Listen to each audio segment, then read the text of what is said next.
이제 오늘 아침 우리에게 주시는 하나님의 말씀입니다. 신약성경 고린도전서 15장 12절부터 19절까지의 말씀입니다. 그리스도께서 죽은 자 가운데서 다시 살아나셨다 전파되었거늘 너희 중에서 어떤 사람들은 어찌하여 죽은 자 가운데서 부활이 없다 하느냐. 만일 죽은 자의 부활이 없으면 그리스도도 다시 살아나지 못하셨으리라. 그리스도께서 만일 다시 살아나지 못하셨으면 우리가 전파하는 것도 헛것이요 또 너희 믿음도 헛것이며 또 우리가 하나님의 거짓 증인으로 발견되리니 우리가 하나님이 그리스도를 다시 살리셨다고 증언하였습니다. 만일 죽은 자가 다시 살아나는 일이 없으면 하나님이 그리스도를 다시 살리지 아니하셨으리라. 만일 죽은 자가 다시 살아난 일이 없으면 그리스도도 다시 살아나신 일이 없었을 터이요 그리스도께서 다시 살아나신 일이 없으면 너희의 믿음도 헛되고 너희가 여전히 죄 가운데 있을 것이요 또한 그리스도 안에서 잠자는 자도 망하였으리니 만일 그리스도 안에서 우리가 바라는 것이 다만 이 세상의 삶뿐이면 모든 사람 가운데 우리가 더욱 불쌍한 자이리라. 아멘. 하나님의 말씀입니다. 예수 믿지 않는 사람들은 예수님의 부활을 믿지 않습니다. 그 이유는 과학적으로, 의학적으로, 상식적으로 죽은 사람이 다시 살아난다는 것은 불가능한 일뿐 아니라 지금까지 그런 부활을 본 적이 없기 때문입니다. 더욱이 십자가에 못 박혀서 물과 피를 다 흘리신 예수가 다시 살아났다는 것은 절대 있을 수 없다는 것입니다. 그런 일은 일어날 수 없다는 말이지요. 우리 사람의 생각으로는 그렇습니다. 그러나 기독교가 예수님의 부활에 대해 내세운 증거는 많습니다. 대표적인 것이 이런 것들입니다. 첫째는 성경의 증언입니다. 오늘 본문 3절부터 8절까지의 부활하신 예수님은 12제자에게 500여 형제에게 일시에 보이셨고 그 후에 야고보에게 보이셨으며 맨 나중에 만삭되어나지 못한 바울에게도 보이셨다고 증언합니다. 당시 사도들과 많은 사람들이 부활하신 예수님을 만났고 부활을 직접 확인하였습니다. 두 번째는 예수님의 제자들이 목숨을 바쳐서 예수님의 부활을 세상에 전한 것입니다. 만일 예수님의 부활이 사실이 아니고 거짓이라면 어떻게 그렇게 많은 제자들이 평생을 예수님의 부활을 증거하다가 순교할 수 있었을까요? 그것이 사실이 아니었다면 그렇게 목숨을 바쳐 증거할 사람이 세상에 누가 있겠습니까? 제자들은 예수님의 부활을 목격하고 그 사실을 증거하는데 평생을 바치고 목숨을 바쳤습니다. 그것이 예수님 부활의 증거입니다. 세 번째는 예수님 살아계실 때는 예수님을 그리스도로 믿지 않던 사람들이 부활하신 예수님을 보고 믿게 되었습니다.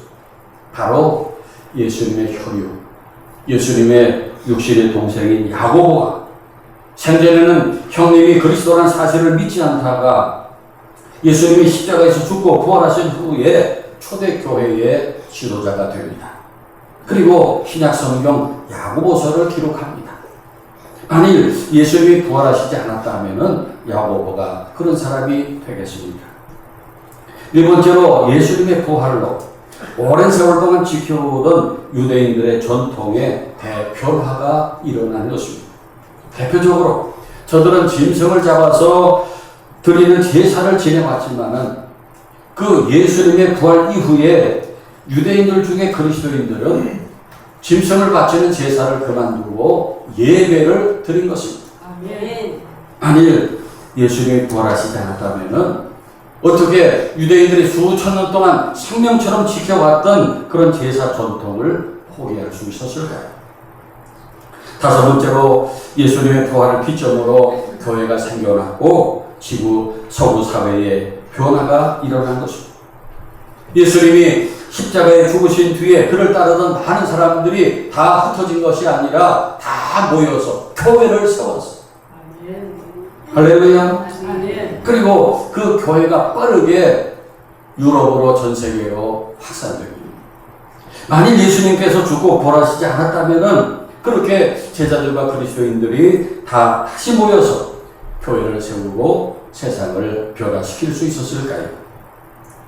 그렇습니다. 예수님의 부활은 이런 많은 증거들을 통해서 결코 부인할 수 없는 역사적 사실이라는 것을 알 수가 있고, 이런 증거들을 통해서 우리 예수님의 부활을 확실히 믿고 더 나아가서 세상에 증거해야 하는 것입니다. 그런데 문제는 예수를 믿는 사람들 가운데 예수님의 부활을 믿지 못하는 사람들이 적지 않다는 것입니다. 예를 들어 이런 것입니다. 허위선.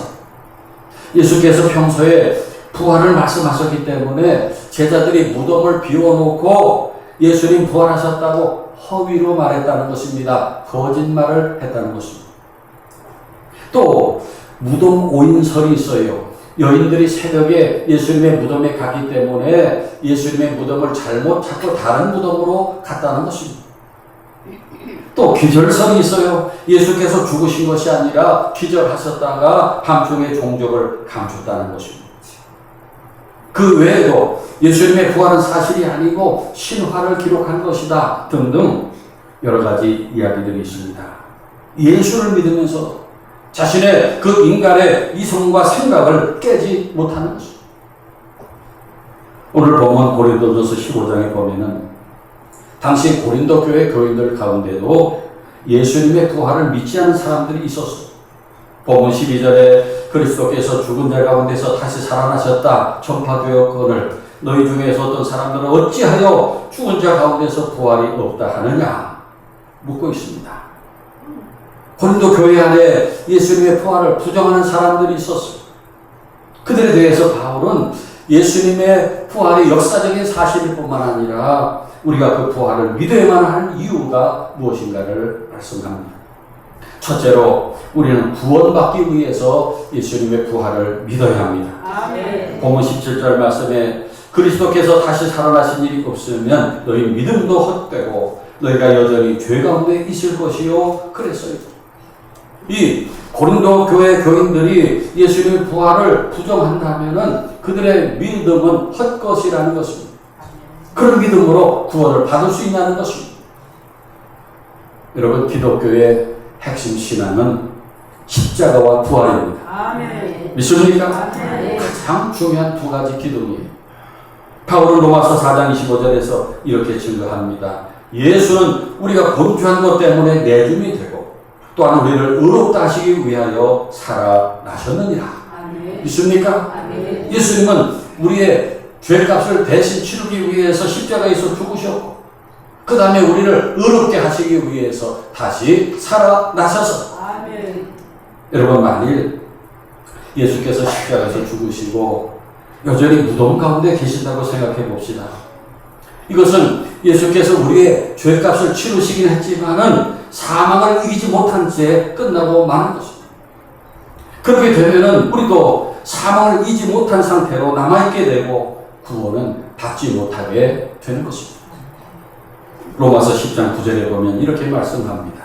내가 만일 내 입으로 예수를 주로 시인하며 또 하나님께서 그를 죽은 자 가운데서 살리신 것을 내 마음에 믿으면 구원을 받으리라 하셨어요.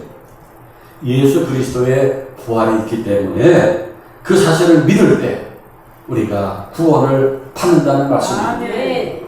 믿습니까? 아멘. 여러분, 우리 기독교는 믿음으로 구원받는다는 것을 강조합니다. 그런데 믿음이 무엇이냐, 무엇을 믿는 것이냐 할 때에 우리 구주이신 예수님께서 우리의 죄를 대신 지시고 십자가에서 죽으신 것을 믿는 것입니다. 아멘. 그리고 죽은 지 사흘 만에 사망권세를 이기고 무덤에서 다시 사신 것을 믿는 것입니다. 아멘. 그때 비로소 우리는 구원을 받는 것입니다. 아멘. 믿습니까? 아멘. 이것이 우리가 예수의 부활을 믿어야 하는 첫 번째 이유입니다. 두 번째로 능력 있는 삶을 살기 위해서 우리는 예수님의 부활을 믿어야 합니다. 누가복음 24장에 부활하신 예수님께서 엠마오라는 마을로 내려가고 있는 두 제자를 길에서 만나신 이야기가 기록되어 있습니다. 두 제자가 예루살렘에서 엠마오로 내려가면서 예수님의 십자가와 부활을 이야기하고 있었고 그때 부활하신 예수께서 그들에게 다가가셔서 함께 길을 걷게 되었어요. 그때 두 제자의 얼굴에는 슬픈 빛이 가득했다고 기록되어 있어요. 그들이 예수님을 따르는 제자들이었지만은 예수께서 십자가에서 죽으시는 것을 보고 충격을 받았어요. 그 참혹한 광경을 보고 제자들은 모든 희망을 다 잃어버렸어요. 그 후에 예수님의 부활 소식을 들었지만은 도무지 믿을 수 없었습니다. 그렇게 십자가에서 죽으신 예수님께서 어떻게 부활하냐는 것입니다. 그것은 절대로 불가능하다는 생각이었어요. 그래서 모든 희망을 버리고 엠마오로 내려가고 있을 때 저들은 절망에 사로잡혀 있었습니다. 그런데 놀라운 것은 오늘날 그리스도인들 가운데도 그때의 제자들처럼 희망을 잃어버린 사람들이 있다는 사실입니다. 신앙생활을 하면서 예수님이 우리와 함께 하시는데도 동행하시는데도 절망에 빠져 얼굴에 슬픈 빛이 가득한 사람들이 있어요. 그렇게 길을 가다 예수께서 엠마오 마을에서 저들과 함께 머무르시게 되었습니다.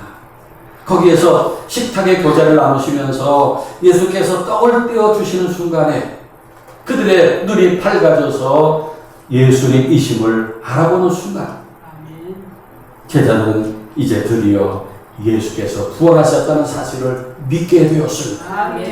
그렇게 예수님의 부활을 믿게 되면서 저들에게 다시 새로운 소망과 용기가 회복되었어요. 그런 자리에서 일어나서 오던 길을 되돌아 다시 예루살렘으로 달려가 다른 제자들에게 예수님의 부활을 증거했습니다. 성도 여러분, 그렇습니다. 예수님의 부활을 믿게 되면 그 사람의 모든 것이 달라집니다. 그때까지 붙들고 있던 생각과 가치관이 다 뒤집어집니다. 부정적인 생각과 절망이 희망으로 바뀌어집니다. 부활의 신앙은 그를 믿는 자에게 희망과 능력을 줍니다. 믿습니까? 그래서 기독교는 이 세상 어디에서도 찾을 수 없는 놀라운 능력의 원천을 가지고 있어요. 바로 예수의 부활을 믿는 신앙입니다. 이 신앙이 그리스도인들로 하여금 능력 있는 삶을 살게 해줍니다. 앞을 가로막고 있는 파도를 향해 도전할 수 있는 용기를 줍니다. 이것이 우리가 예수의 부활을 믿어야 하는 이유입니다. 세 번째로 천국을 바라보기 위해서 우리는 부활 신앙을 가져야 합니다. 오늘 보면 18절 19절에 이렇게 기록되어 있습니다. 또한 그리스도 안에서 잠자는 자도 망하였으리니 만일 그리스도 안에서 우리가 바라는 것이 다만 이 세상의 삶뿐이면 모든 사람 가운데 우리가 더욱 불쌍한 자이리라. 만일 예수께서 부활하시지 않았다면은 예수 믿다가 죽은 사람들 다 몽땅 망하는 것이고 천국을 바라보며 살고 있는 사람들은 가장 불쌍한 사람이 될 것이다. 그런 말씀이에요. 바꿔 말하면은 그리스도인들은 예수님의 부활을 믿기 때문에 장차 자신도 부활하신 예수님처럼 부활하고 저 천국에 들어갈 것을 믿는 것입니다. 아멘. 코바디스라는 영화를 보면은 그 로마의 네로 황제가 그 로마가 크게 불탔을 때 그 책임을 어디로 돌릴까 생각하다가 눈의 가시처럼 여겼던 그리스도인들에게 책임을 씌우기로 했습니다. 그래서 기독교인들이 로마에 불을 질렀다 소문을 내고 다 붙어오다가 이제 콜로세움 대경기장에다가 로마 시민들이 다 보는 앞에서 이제 저들을 처형하기로 했어요. 그리스도인들을 경기장 중앙에다 모아놓고 굶주린 사자들을 거기에 들여보내서 이제 다 그 사자에 물려 죽게 하는 그런 일을 하려고 했어요. 드디어 시간이 왔어요. 그리스도인들을 그 경기장으로 몰아넣습니다. 그런데 깜짝 놀랄 일이 벌어졌어요. 그리스도인들이 그 경기장으로 찬양을 하면서 들어가요. 그리고 사자들에게 물려 죽어가면서도 계속 찬양이 끊어지지 않습니다. 그 처형이 끝난 다음에 네로 황제가 그 시신들을 그냥 두라고 해요. 밤중에 사람들이 다 갔을 때 횃불을 들고 그 시신들을 들어가서 들여다봅니다. 그런데 얼굴이 남아있는 시신들은 다 그 얼굴에 웃음빛을 띠고 그렇게 죽음을 맞이했습니다.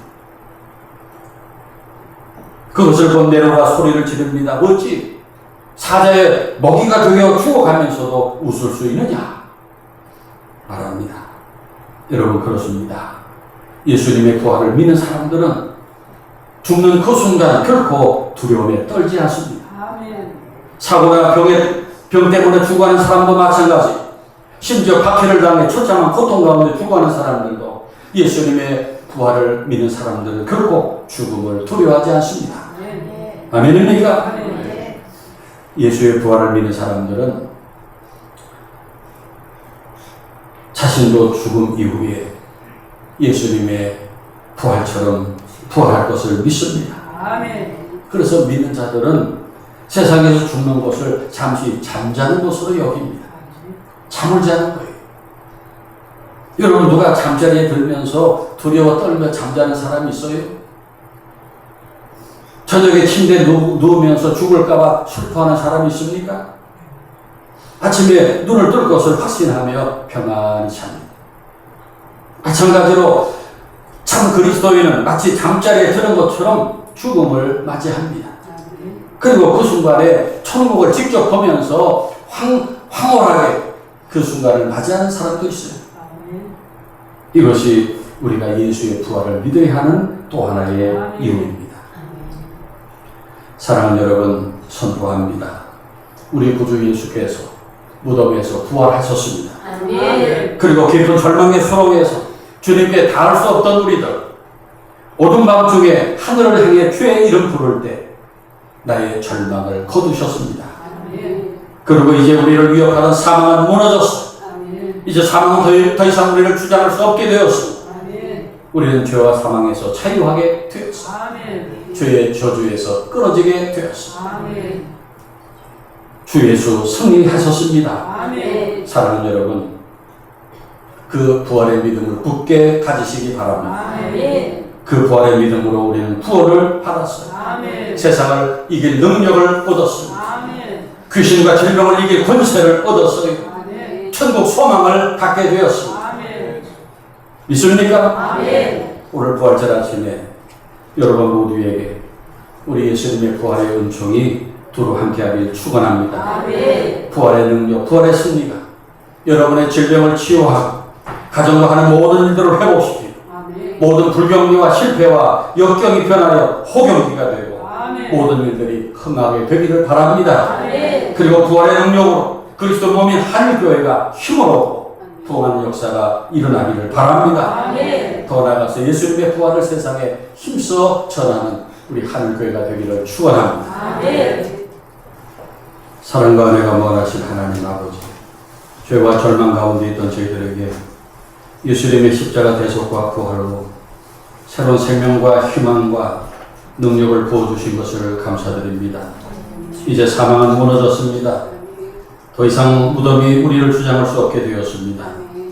예수님 부활하심으로 죄와 저주는 끝났습니다. 오늘 부활절 아침에 저희들 예수님의 부활을 확실히 믿고 새로운 희망과 용기를 갖게 하시고 하나님의 비전을 이루어드리며 우리 앞에 주어진 모든 일들을 승리로 만들어내는 부활의 증인들이 되게 하옵소서. 예수님 아름답고도 귀한 이름으로 기도하옵나이다. 아멘.